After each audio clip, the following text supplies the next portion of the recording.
Joshua Clemens. I own Barnwood Customs, and I'm a DCTC alumni. So when I was at DCTC, I did the auto body program, but prior to getting into the auto body program, I had to take my generals and electives, and I took like psychology and some other ologies and some trigonometry and some stuff, but I didn't really understand it.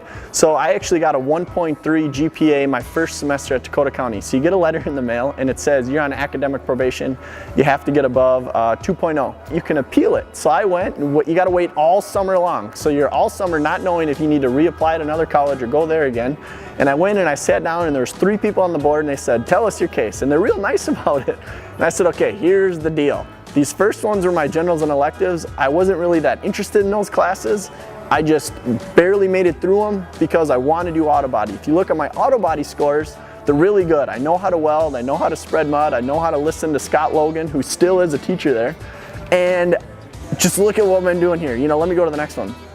So I went from academic probation to suspended to re-enlisted to I made the dean's list. And I was like, yeah. So it was pretty cool.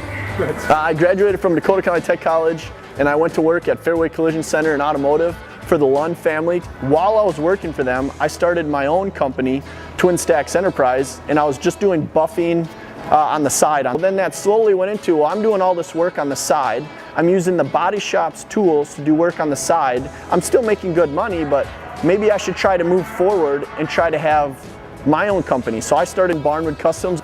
Where I'm at, Lakes Floral right now in Forest Lake, where my showroom is. Now that I own Barnwood Customs, I have a showroom located here. And I just tear down granaries, barns, government sheds, and I make bars, bar stools, tables, coffee tables, sofa tables, picture frames, pretty much anything. You think it and I can make it. Okay, so this wagon, the axles actually came out of Rosemount, Minnesota. It was pretty neat. It's an old just cart, and I chopped it all down and used it. It's still fully functional, it'll roll and everything.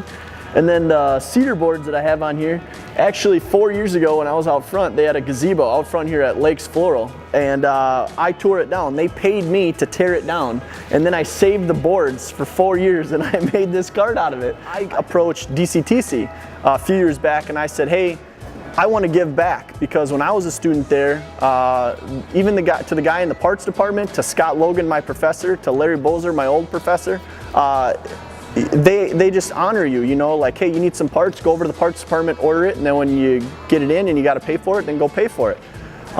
So there's people that trusted you not knowing you. So I approached DCTC and said, is there anything that I can do? I own a company, can I build something to donate it to you know, an auction or to fundraisers or something? And they did the Blue program, I think is what it was called, and I got to build a really badass, original, one-of-a-kind, diamond plate, rusty steel bar with Douglas fir beams. Most of the wood came from our family farm, the Thiele farm in Owatonna, Minnesota.